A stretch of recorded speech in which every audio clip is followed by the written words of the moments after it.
Hello students. हमारे last के lecture में हमने पढ़ा था कि कारा की संरचना कैसी होती है और उसमें किस प्रकार से वेजिटेटिव रिप्रोडक्शन या कायिक जनन पाया जाता है। आज हम शुरू करेंगे कारा में किस प्रकार से लैंगिक जनन या सेक्सुअल रिप्रोडक्शन पाया जाता है, अर्थात सेक्सुअल रिप्रोडक्शन इन कारा। कारा में सेक्सुअल रिप्रोडक्शन एडवांस ऊगेमस प्रकार का होता है। अत्यंत ही प्रगत प्रकार का विषम युग्मकी लैंगिक जनन पाया जाता है।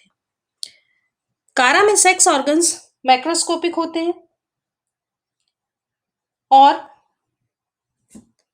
बहुत बड़े साइज के होते हैं। कंपैरिजन बाकी एल्गी के सेक्स ऑर्गन से जब हम कंपेयर करते हैं तो इनका साइज काफी बड़ा होता है, अर्थात ये स्थूलदर्शी होते हैं और बड़े होते हैं।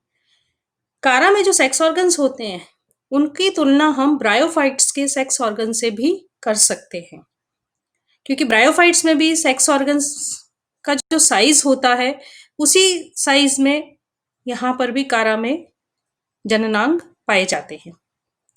कारा में मेल सेक्स ऑर्गन को एंथ्रीडिया या ग्लोब्यूल कहते हैं। ये गोल होते हैं और इनका कलर येलो से लेकर लाल तक का हो सकता है। फीमेल सेक्स ऑर्गन्स मादा जननांग जो हैं वो ऊगोनिया कहलाते हैं या उसको हम न्यूक्यूल भी बोलते हैं। न्यूक्यूल जो है वो ओवल शेप होते हैं और उनका कलर ग्रीन होता है। आप यहाँ देखो, ये कारा की शाखाएं हैं, हम पहले भी देखे हैं फोटोग्राफ्स में। इसके अंदर ये असीमित वृद्धि की शाखाएं हैं और इनके ऊपर ये छोटी छोटी शाखाएं सीमित वृद्धि की शाखाएं लगी रहती हैं। इन सीमित वृद्धि की शाखाओं की जो पर्व संधियां हैं, ये नोड्स जो हैं, इनके ऊपर सेक्स ऑर्गन्स लगे हुए होते हैं। Sex organs male sex organ globule कहलाता है और फीमेल सेक्स ऑर्गन न्यूक्यूल कहलाता है।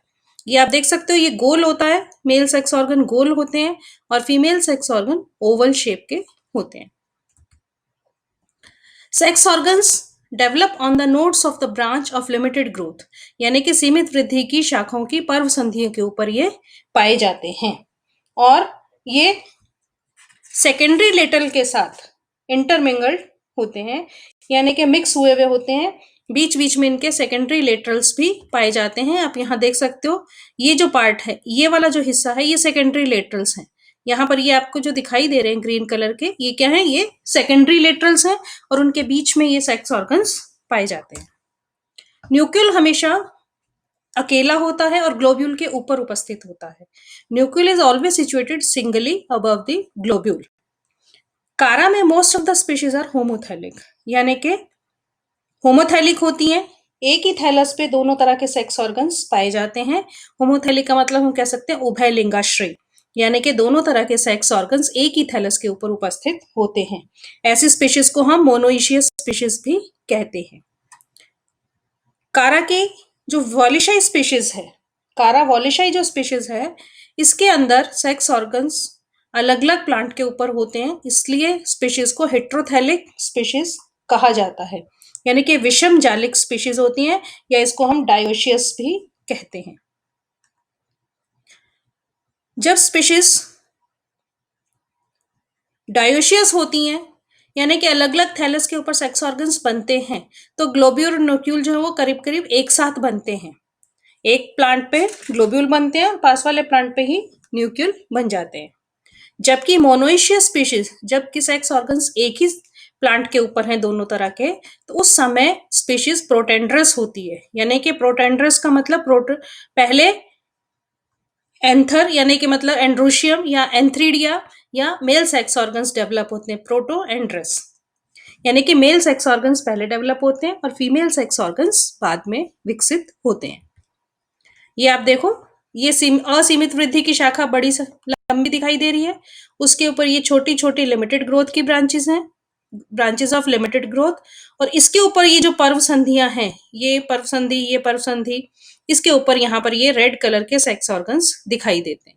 ये आप देखो, ये पर्व संधियां दिखाई दे रही हैं, सीमित वृद्धि की शाखा है, इसके ऊपर पर्व संधियां हैं और उनके ऊपर सेक्स ऑर्गन्स लगे हुए हैं। यहाँ पर भी ये सेक्स ऑर्गन्स है, ये डायोशियस स्पीशीज है, इसमें सिर्फ फीमेल सेक्स ऑर्गन्स दिखाई दे रहे हैं, मेल सेक्स ऑर्गन्स नहीं है। ये मोनोइशियस स्पीशीज है, होमोथैलिक स्पीशीज है, इसमें सेक्स ऑर्गन्स दोनों दिखाई दे रहे हैं। ये मेल सेक्स ऑर्गन, ये फीमेल सेक्स ऑर्गन, और ये सेकेंडरी लेटरल्स।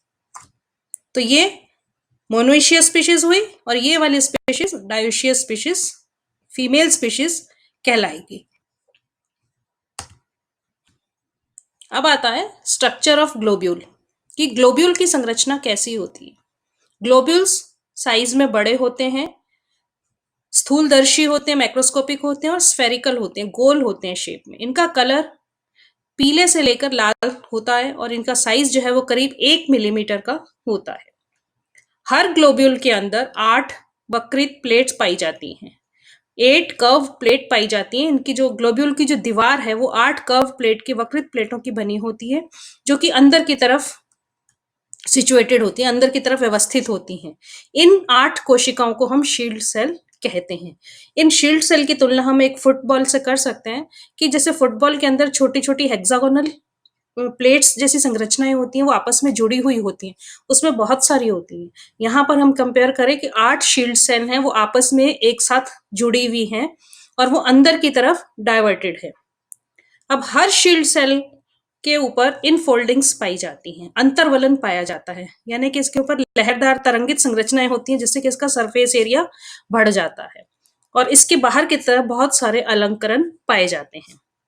हर शील्ड सेल से अंदर की तरफ सेंटर में एक रॉड शेप कोशिका निकलती है, जिसको कहते हैं manubrium. On the inner side of each shield cell, a centrally placed rod-shaped cell is arises, which is called manubrium. इस मेन्यूब्रियम के दूरस्थ छोर के ऊपर, डिस्टल एंड के ऊपर, एक या एक से अधिक गोल कोशिकाएं पाई जाती हैं, जिनको कहा जाता है प्राइमरी कैपिटुला या प्राथमिक कैपिटुलम कोशिकाएं। हर प्राथमिक कैपिटुलम कोशिकाएं 2 या 2 से अधिक सेकेंडरी द्वितीयक कैपिटुलम कोशिकाएं बनाती हैं। अंत में हर सेकेंडरी कैपिटुलम या द्वितीयक कैपिटुलम कोशिकाओं के सिरे पर 2 से 4 लंबे अशाखित एंथ्रीडियल फिलामेंट्स पाए जाते हैं। कभी कभी सेकेंडरी कैपिटुलम के ऊपर टर्शरी कैपिटुलम भी उपस्थित होते हैं, और फिर उनके ऊपर एंथ्रीडियल फिलामेंट्स पाए जाते हैं।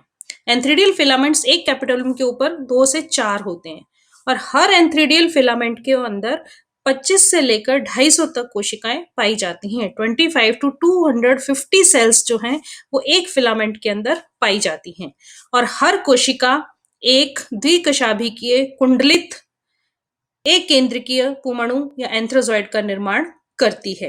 Each antheridial filament has 25 to 250 cells, and each cell forms a biflagellate, coiled and uninucleate antherozoid. तो इस तरह से एक ग्लोब्यूल से 20,000 से लेकर 50,000 तक एंथ्रोजॉइड्स एक बार में बन जाते हैं। यहाँ पर अगर हम देखें संरचना, तो ये 8 शील्ड सेल हैं। ये आपको इसमें इनफोल्डिंग्स या अंतर्वलन दिखाई दे रहे हैं। ये 4 दिखाई दे रही हैं, 4 इसके बैक साइड पे होती हैं। तो ये पूरी एक गोल संरचना बनाती हैं। इस गोल संरचना से ये शील्ड सेल आपको दिखाई दे रही है। इस शील्ड सेल से बीच में सेंटर में एक मेन्यूब्रियम निकलता है। मेन्यूब्रियम के ऊपर ये गोल कोशिकाएं पाई जाती हैं, जिनको हम प्राइमरी कैपिटुलम सेल कहते हैं। ये यहाँ पर ये प्राइमरी कैपिटुलम सेल है। इस प्राइमरी कैपिटुलम सेल के ऊपर सेकेंडरी कैपिटुलम सेल, और सेकेंडरी कैपिटुलम से ये एंथ्रीडियल फिलामेंट्स निकलते हैं। एक एंथ्रीडियल फिलामेंट में 25 से लेकर 250 तक कोशिकाएं होती हैं। जब हम पुमणु को देखते हैं, ये जो 25 से 250 कोशिकाएं हैं, ये हर कोशिका जो है वो एक एंथ्रोजॉइड बनाती है। हर पुमणु या एंथ्रोजॉइड लंबा, इलोंगेटेड और स्पाइरली कॉइल्ड होता है, सर्पिलाकार क्रम से ये कुंडलित रहता है, और इसके ऊपर 2 फ्लैजिला पाए जाते हैं। इस पुमणु का एंटीरियर रीजन, अग्रभाग, रोस्टेलम या हेड कहलाता है, और पीछे की तरफ की भाग को बेसल बॉडी कहते हैं, और उसके अंदर बहुत सारे माइक्रोट्यूब्यूल्स पाए जाते हैं। इसके ऊपर 2 फ्लैजिला होते हैं। कारा की एक जिलानिका स्पीशीज है, कारा जिलानिका। इसके अंदर शील्ड सेल्स की संख्या केवल 4 होती है। बाकी सब स्पीशीज में 8 होती है, लेकिन जिलानिका के अंदर 4 होती है। तो यदि एंथ्रीडियम या ग्लोब्यूल की वॉल 8 शील्ड सेल की बनी होती है तो उसको कहते हैं ऑक्टोस्कूटेट, जो कि कॉमन है। परंतु यदि ये 4 कोशिकाओं की बनी है, 4 शील्ड सेल्स की बनी है, तो उसको हम कहते हैं क्वाड्री स्कूटेट। ये किसमें पाई जाती है? कारा जेलानिका के अंदर। ये आप देख सकते हो पूरा एंथ्रीडिया का ग्लोब्यूल का स्ट्रक्चर। ये शील्ड सेल 4 दिखाई दे रही हैं गोल, और ये इनके अंतर्वलन दिखाई दे रहे हैं। इन चारों शील्ड सेल से ये आप देखो, यहां पर ये मैन्यूब्रियम, ये मैन्यूब्रियम, यहां पर ये मैन्यूब्रियम निकल रहा है, और यहां पर ये मैन्यूब्रियम। इस मैन्यूब्रियम के ऊपर ये primary capitulum cell, primary capitulum cell के ऊपर की तरफ सेकेंडरी कैपिटुलम सेल, ये सेकेंडरी कैपिटुलम सेल। इस सेकेंडरी कैपिटुलम सेल से ये एंथ्रीडियल फिलामेंट्स बन रहे हैं, और इनमें देखो आप बहुत सारी कोशिकाएं दिखाई देती हैं। यहां पर और क्लियर है, ये शील्ड सेल के ऊपर ये मैन्यूब्रियम, मैन्यूब्रियम के ऊपर प्राइमरी कैपिटुलम सेल, उसके ऊपर ये सेकेंडरी कैपिटुलम सेल, और ये पूरे एंथ्रीडियल फिलामेंट्स। हर फिलामेंट के अंदर 25 से 250 कोशिकाएं होती हैं। यहाँ पर आप देख सकते हो कि कोशिकाएं किस तरह से, छोटी छोटी कोशिकाएं व्यवस्थित होती है एक फिलामेंट के अंदर। अब हर कोशिका कायांतरण के द्वारा, मेटामॉर्फोसिस के द्वारा एक एक ये पुमणु का निर्माण करती है। देखो आप, ये सबके अंदर एक एक एंथ्रीडिया या एंथ्रोजॉइड उपस्थित है। ये एंथ्रोजॉइड कैसे दिखाई देते हैं? आप देखो, सर्पिलाकार क्रम से कुंडलित होते हैं। इसके ऊपर 2 फ्लैजिला पाए जाते हैं। ये पूरी की पूरी बेसल बॉडी है। इसके अंदर छोटे छोटे माइक्रोट्यूब्यूल्स उपस्थित होते हैं। तो इस तरह से एक ग्लोब्यूल जो है वो कारा के अंदर दिखाई देता है, और इस तरह की संरचनाओं से बना हुआ होता है। उसके बाद आता है स्ट्रक्चर ऑफ न्यूक्यूल और ऊगोनियम, यानी कि फीमेल सेक्स ऑर्गन्स का स्ट्रक्चर कैसा होता है, जिसको हम न्यूक्यूल भी कहते हैं। कारा में न्यूक्यूल मैक्रोस्कोपिक होता है, स्थूलदर्शी होता है, और इसकी संरचना जो है वो ओवल शेप होती है, अंडाकार होती है, जिसके कि नीचे एक छोटा सा वृंत शॉर्ट स्टॉक पाया जाता है। ये भी सीमित वृद्धि की जो शाखाएं उनकी पर्व संधियों के ऊपर पाए जाते हैं। सीमित वृद्धि की शाखाओं के ऊपर जो पर्व संधियां हैं, उनको सीमित वृद्धि की शाखाओं को हम प्राइमरी लेटरल्स भी कहते हैं। ये हम पहले भी डिस्कस कर चुके हैं। और जो न्यूक्यूल है वो ग्लोब्यूल के जस्ट ऊपर बनते हैं।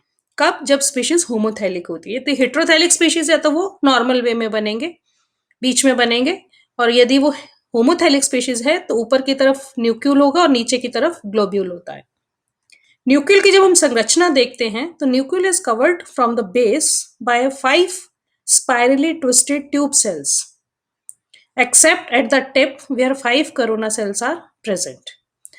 न्यूक्लियल जो है वो एक पूरा न्यूक्लियल चारों तरफ 5 स्पाइरली ट्विस्टेड, यानी कि कुंडलित, सर्पिलाकार क्रम से कुंडलित 5 ट्यूब जैसी लंबी कोशिकाओं से न्यूक्लियल जो है वो कवर्ड रहता है।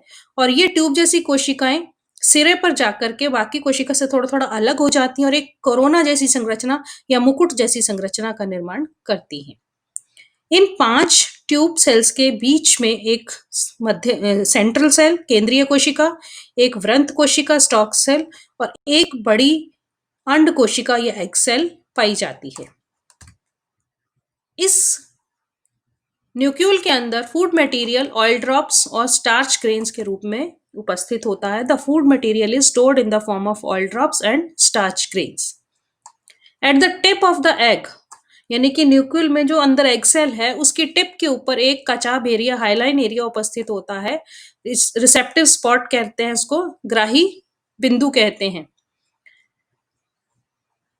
Jacket of nucule shows similarity with the jacket of archegonium bryophytes. हमने पहले भी कहा कि सेक्स ऑर्गन्स जो हैं, कारा के जो सेक्स ऑर्गन्स है उनकी तुलना ब्रायोफाइट के सेक्स ऑर्गन से की जा सकती है। ये भी एक कैरेक्टर है जिसकी वजह से हम कंपेयर करते हैं, क्योंकि ब्रायोफाइट्स में जो सेक्स ऑर्गन्स है आर्किगोनियम और एंथ्रीडियम, उनके चारों तरफ एक बंधे जैकेट पाई जाती है, स्टेराइल जैकेट पाई जाती है। वो स्टेराइल जैकेट जो है यहाँ पर कारा में वो ट्यूब सेल्स के रूप में उपस्थित है। तो इस ट्यूब सेल जो जैकेट का रूप लेती हैं, मतलब उससे कंपेयर किया गया है। ये आप देखो न्यूक्लियल या फीमेल सेक्स ऑर्गन्स, ये आपको ट्यूब सेल्स हैं, इस तरह से दिखाई दे रही है। 5 ट्यूब सेल्स होती हैं, बेस से निकलती हैं और इसको पूरा चारों तरफ से कवर करते करते करते ये ऊपर सिरे पर जाकर के अलग हो जाती हैं और एक मुकुट जैसी संरचना बनाती हैं, जिसको हम कोरोना कहते हैं। यहाँ पर ये कोरोना बना 5 कोशिकाओं का होता है और ये ट्यूब सेल्स हैं। अगर इसके बीच में देखें हम, तो यहाँ पर एक एग सेल और सेंट्रल सेल और स्टॉक सेल दिखाई देती है। एग सेल ये बड़ी सेल होती है, इसके नीचे सेंट्रल सेल होती है और नीचे की तरफ स्टॉक सेल्स पाई जाती है, व्रंत कोशिकाएं पाई जाती है। इस एग सेल के अंदर ऊपर की तरफ हाइलाइन एरिया या काचाभ क्षेत्र पाया जाता है, जो कि रिसेप्टिव होता है, ग्राही होता है। यहीं पर आकर के मेल एंथ्रोजॉइड जो हैं वो अटैच होते हैं और फिर कोई ना कोई एक इस एग से फ्यूज होता। तो ये तो थे structure of sex organs of Chara. Thank you.